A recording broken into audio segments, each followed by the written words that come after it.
Welcome to Dark File Network, where we uncover the real stories behind history's darkest figures and most powerful criminal empires. Today's deep dive explores one of the most infamous names ever linked to organized crime, Al Capone, and the criminal machine he helped build, the Chicago Outfit. Al Capone is remembered worldwide as a symbol of organized crime, power, and corruption. His rise did not happen by accident. It was shaped by social change, weak law enforcement, and a period in American history that unintentionally gave criminals the perfect opportunity to thrive. Born in 1899 in Brooklyn, New York, Capone grew up in a poor immigrant neighborhood. Like many young men of his time, he left school early and became involved with street gangs. These early years taught him loyalty, discipline, and violence skills that would later define his criminal career. Capone quickly learned that real power came not from chaos, but from organization.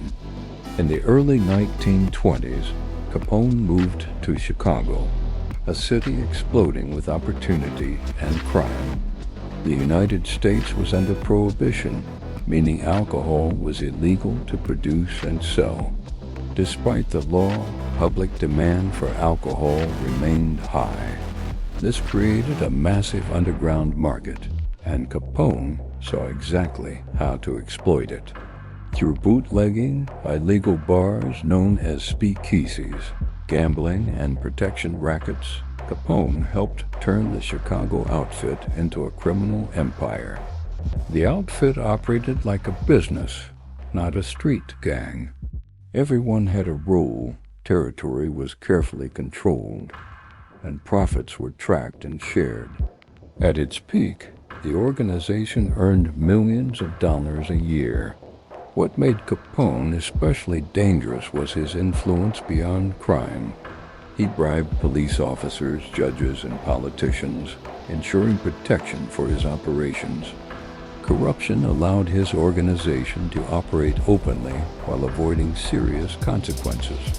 At the same time, Capone carefully crafted a public image. He dressed sharply, spoke confidently to reporters, and even donated money to charities. During the Great Depression, he funded soup kitchens for the poor, gaining public support while continuing his criminal activities behind the scenes. However, violence was always part of the system. Rival gangs fought constantly for control of territory and profits. The most infamous incident of this era was the St. Valentine's Day Massacre, where members of a rival gang were brutally killed. Although Capone was never convicted for the attack, the event shocked the nation and exposed the brutal reality of organized crime. Public pressure grew, and the government was forced to act. Yet prosecuting Capone for violent crimes proved difficult. Witnesses were afraid, evidence disappeared, and corruption blocked many cases. Authorities changed their approach. Instead of focusing on murder and bootlegging, they followed the money. Despite earning enormous income, Capone had failed to pay taxes. In 1931, he was convicted of tax evasion and sentenced to prison.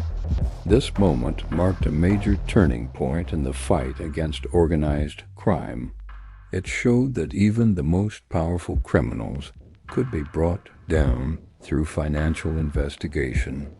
Capone was eventually sent to Alcatraz, a high-security prison designed to isolate dangerous criminals. Without access to his network, his power collapsed. His health declined rapidly, and he spent his final years away from the public eye.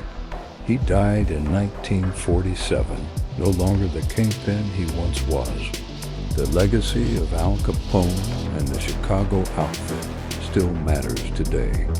His criminal empire became a model for organized crime worldwide. Law enforcement agencies also learned critical lessons from his downfall, especially the importance of targeting financial systems to dismantle criminal organizations. At Dark File Network, we don't glorify crime, we expose it. Capone's story is not just about power and money. It's about how corruption, fear, and ambition can shape society, and how justice can eventually catch up. If you found this story informative, leave a comment below and share your thoughts. Do you think Capone was a product of his time, or simply a ruthless criminal?